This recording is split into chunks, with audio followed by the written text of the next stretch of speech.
Within chaos lies opportunity. And I think especially for the business environment. And one of our endeavors is to understand business, and I call it the art of business. So today I want to share some of my ideas on the art of business. So I started doing some research a while back on how would be the best way to define what I've learned in 50 years from business. So I had a look at a few business coaches, and then I came up with something that's always been in my mind, that a business stands on pillars. And the three most common pillars that we all know is people, product, profit. But with that, you need to add systems. And we like to call systems to operate. It's what I call freedom within a framework. So we've extended to 4 Ps.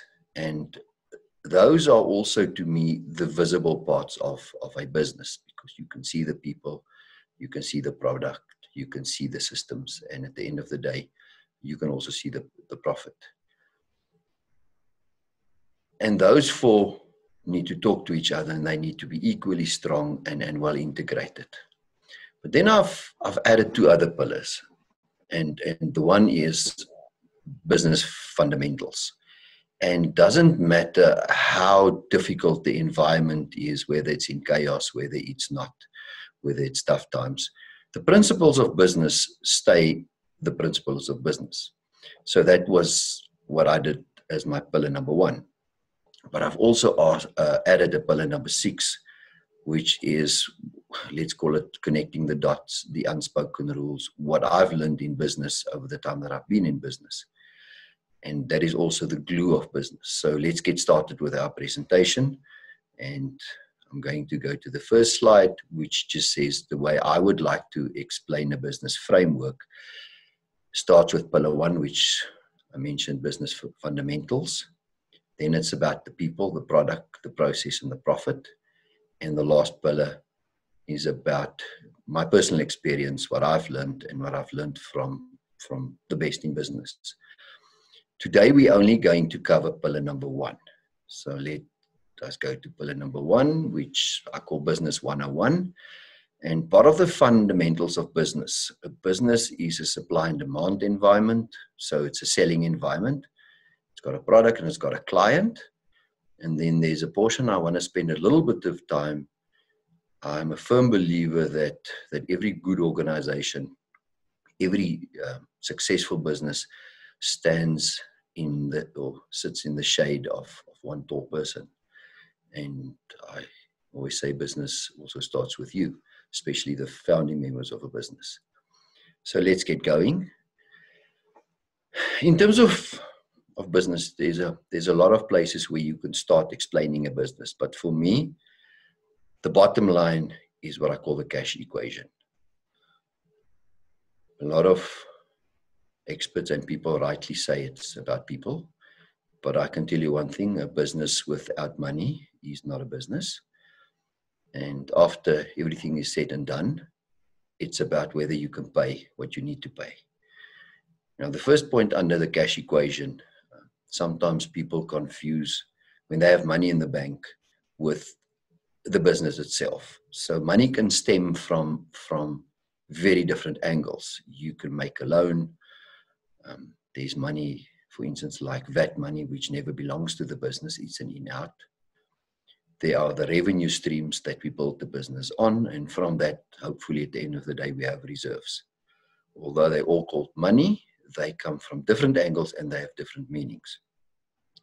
The crux of the matter is your revenue or your sales minus what you spend to get the business going. That's cost of sales, taxes, all of it together, will allow you hopefully a positive surplus. And that needs to equate to cash in the bank. Because a business, the 2 most important words for me in a business is cash and cash flow. But the equivalent of cash is also that the more revenue, or I call it income, you make, the more cash you will have. The less expenses and overheads you have to pay, the more cash you have. And I think the cliche, cash is king, especially consistent cash in what we call cash flow. The last point I just want to clarify around cash is I see a lot of business people, especially, and we focus around the SME environment, small business and startups. People see the money they make as theirs. Your business is an entity, a legal entity, the same as you are. And your money and the business's money is not the same money. And I mean, I've spent time with a lot of entrepreneurs, and I think the best one I've heard was, my business cannot afford me. That's the tail wagging the dog. A business has a purpose. It makes a certain amount of money, and that money can be distributed. And a portion of that money is yours as the business owner, not the money before the business takes responsibilities for what it has to be and has to pay. So my first point and first slide, you have to understand when you start a business, your biggest responsibility and most probably effort will go to the sustainability of the cash and the income of the business to make sure you can earn enough to pay what you need to pay and keep something for yourself. And the very clever people say pay yourself first after you've paid everyone else in terms of business commitments. The next one, as we have a cash equation, we also have a business equation. And all business, buying and selling, starts with supply and demand. Because you're supplying something where there should be a demand for. Once you have established that, hopefully your business will make a profit. And that constant profit, as I mentioned in the previous slide, will lead to sustainability. Two important words here are sustain your bottom line in terms of positive cash flow, profit, but also do it in a way that you can answer to communities, to the people around the business in a responsible way. I mean, one of the growing environments in the world when I was still sort of entering business, it was about making money. Now it's about preserving the world while we're making money. And there are more and more pressures, and the cost of sustainable business are just becoming higher and higher, because we should not destroy the only planet that we currently can live on.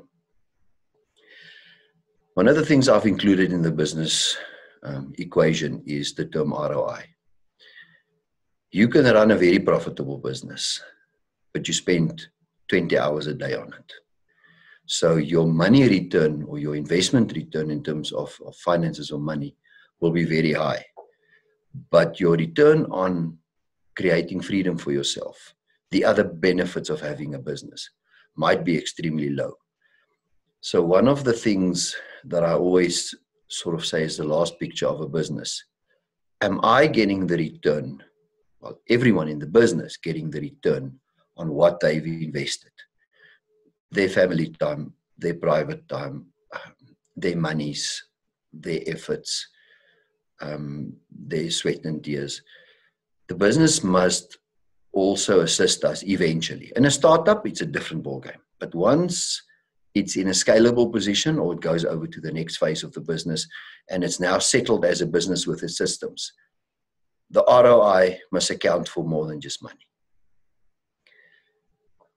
One of the other important business principles to me is what gets measured gets managed. I see a lot of people in business, when you ask them about short-term cash flow, debtors days, reserves, investments, it's sort of on the vague side. One of the things I've learned in business, go and sit down and distinguish two things. What keeps the business sustainable, and what do I want from the business? And then draw up a dashboard that reflects that. Now, in our businesses, we have a look at the dashboard once a week to understand. It's like your car's dashboard. You can drive a car without a dashboard, but you might just end up with running out of fuel or the heat overruns and you don't know it. A business is exactly the same. You need to decide what's critical to your business survival, put it on a dashboard, measure it, manage it. I mentioned freedom within a framework. It comes part of the pillar for processes. Your business within ISO with legal, HR, finance, there are a lot of support services that keep the business going. That's your business framework. And for business sustainability, make sure you understand it and make sure you operate within them, because that will protect the business. You can have a very profitable business and break a few rules, and you can lose your business. The other one, and the one we currently all sort of discussing, is the devastating effect of the environment, but that brings equal opportunity. The first one, more than maybe the medical or the COVID environment, is also the future in terms of changing technology. It's changing the face of business. It's changing the face of power of governments versus the power of private companies and wealthy individuals. You need to understand the environment that you operate in and the cost of that environment. And to summarize the business equation, we always used to say bigger, better, faster. I think it's changed in how I experience the business environment. And I think going forward would be better, faster, and flexible.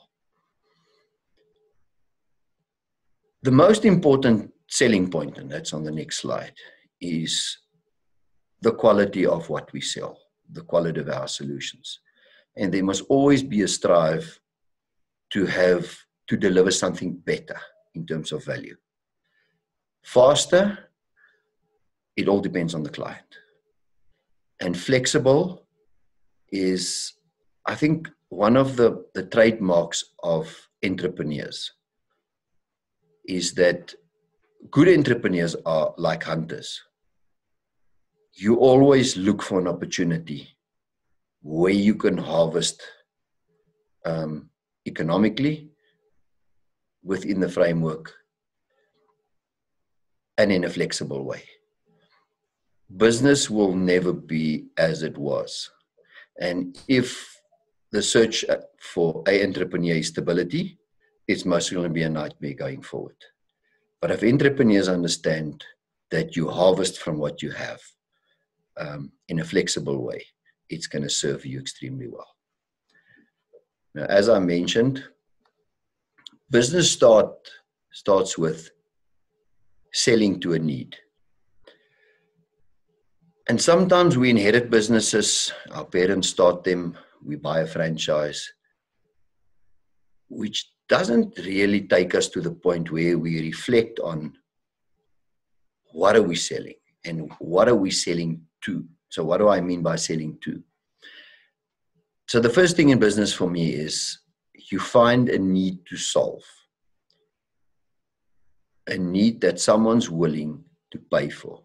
I always say to the people in my business environment, all of us have money to pay to make a problem go away. Make sure you understand the problem. So that takes me to the next thing. We can sell to a need, but the need needs to be a solvable problem. I mean, one of the leading South African young business people said, you know what, we always try and start a business with an idea that no one else had. He said, if I take plumbing and I Google plumbers in Gauteng, I'll most probably get 600,000 plus. I'm still looking for a good plumber. It doesn't have to be a unique idea. You just have to be in the best or the top people presenting that solution to people that are willing to pay. And I want to go back to defining the need. And one of the clever business people once shared something with me, and would like to give credit to him. I can't remember who it is.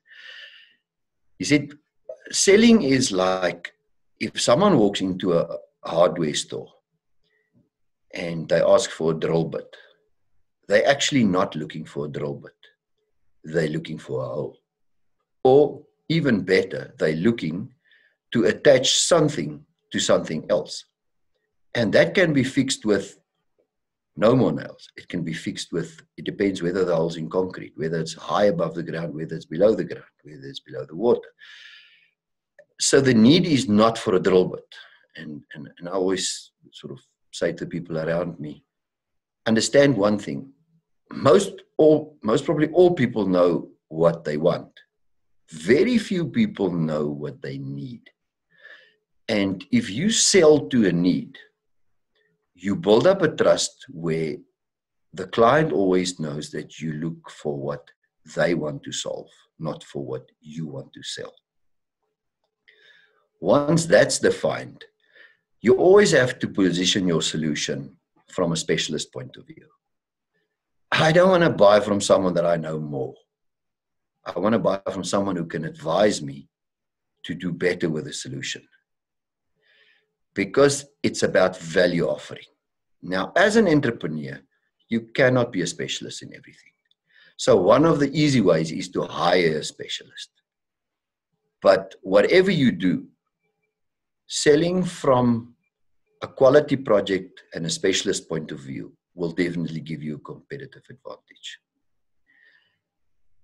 The next thing is understand, what are you getting paid for? Whether it's an emotional buy, whether it is a buy for value, whether it's a buy for a solution, understand, it's the same when you get a salary. I attended a webinar a while back and it was quite interesting. The person asked the audience, whom of them think they deserve a promotion? And I can guarantee you, most probably 100% of the people raised their hands. And then he said, okay, who of you can tell me exactly, or who of you have sat down with a person paying you, asking them what do they expect from you? If I can remember, about 3 people raised their hands. Whether you draw salary or whether you have a business, if you do not understand what you're getting paid for, you do not understand your value contribution. And if you don't understand your value contribution, your replaceability is not known to you, which impacts on your future. So understand, why are you getting paid for? And people differ from each other in why we do business and why we buy stuff, which I'll cover later under the U. And then the last one that ties in with this one is the process of selling. There's lots of selling courses, lots of negotiation courses. If you can understand that you sell to someone from their world and not yours, you will be a good salesperson. The art of selling is most probably one of the most complicated things you will ever have to understand. And let me leave that here for now. And when I come to the people slide, I'll chat to you a little bit about that. Now that you know how to sell to a need, you need to also ask yourself, from the client point of view, which I mentioned, the following few questions. If I define the need, I define the solution, why will the client select my solution? The following points will indicate the process I follow. The first and most important thing, with a client's need, you have to find the client's drive. What is the client wanting from this interaction or value exchange? The first one in our environment is the client wants to make money that equates to a profit. And if you can assist with that, you're in the game. Equally, the client's working towards having a saving from utilizing your services. The third one is the client wants to be happy with the whole process of value exchange. And I think the most important one, and the one that most probably summarizes it, is the fact that the client wants value exchange. There's nothing as bad as a grudge purchase, or buying something and afterwards felt like I did not get the value that I intend getting for what I have paid. So understand those and understand that the client has a motive for engaging your business and your value exchange. Once you've done that, you also need to adhere to the following, or have the following as a guideline.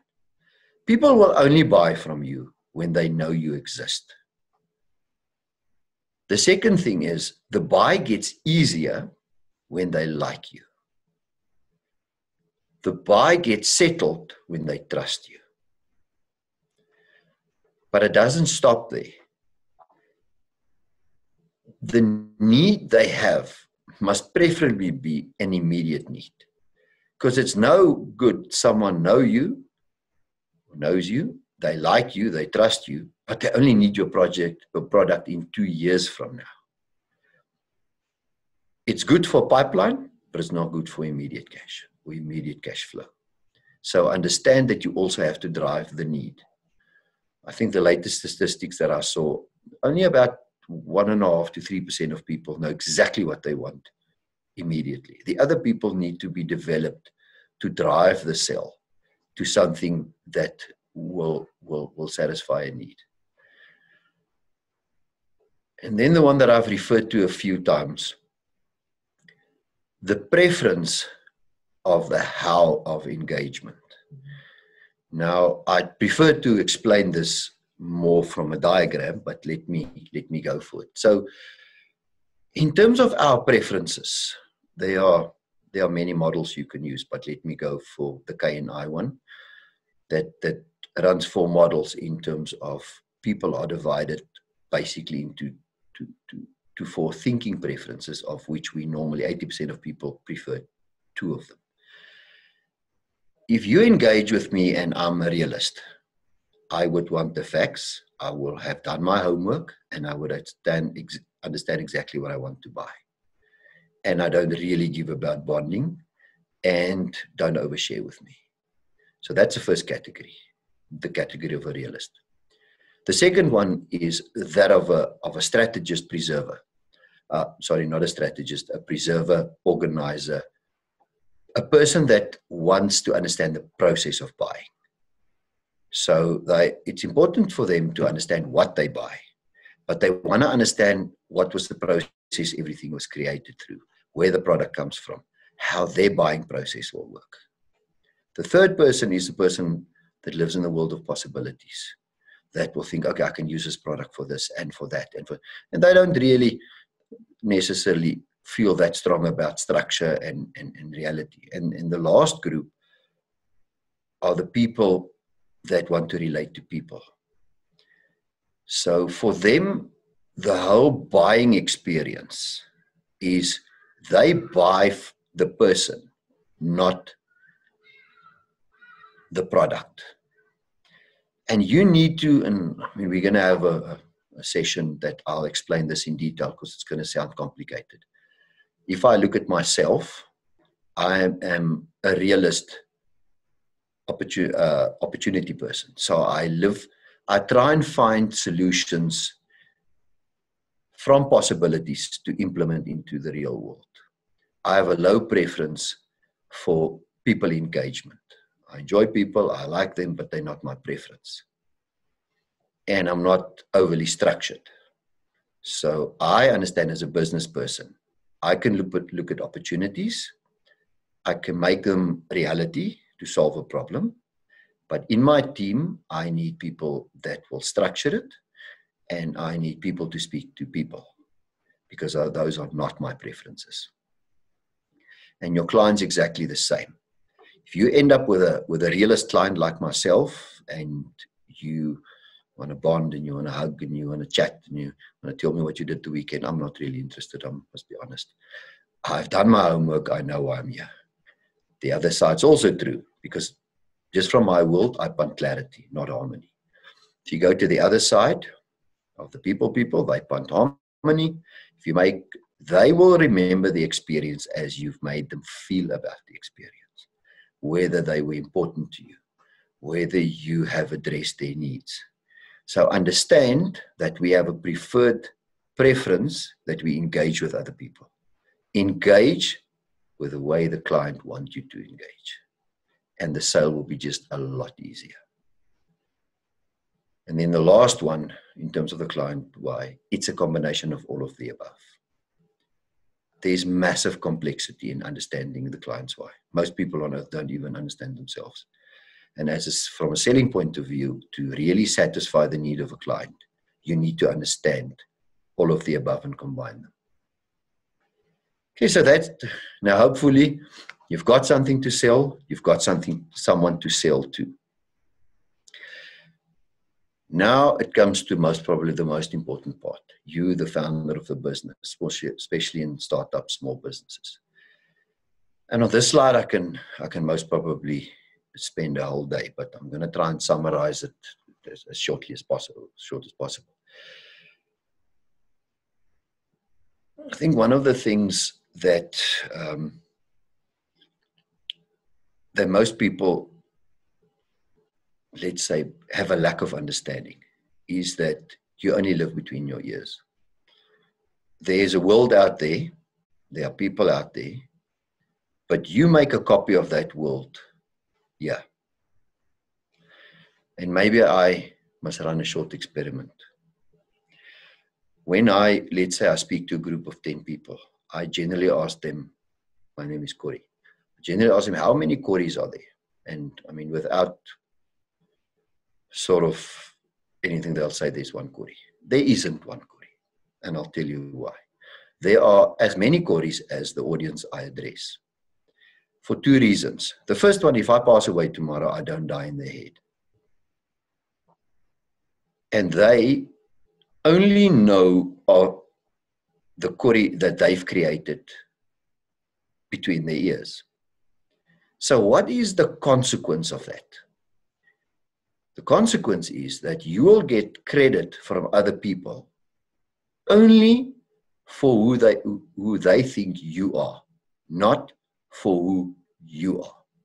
So maybe I should elaborate on that a little bit. If you go for an interview, the interviewers decide to give you the job, not for who you are. You get the job for who they think you are. That is why perception rules. What other people think of us, you can't please everyone. When I do the webinar on conceptual worlds, I'll explain to you how it actually works. But if you want to sell to someone and you're not part of their quality world or their conceptual world, you have not convinced them of your proficiency and your competence in terms of their world. Doesn't matter who you are. They don't know what they don't know. And that is what a conceptual world means. It's how relevant the copy I've made between my ears of this world is to what I want to solve. If you have a bad copy of this world, it's going to be a challenge.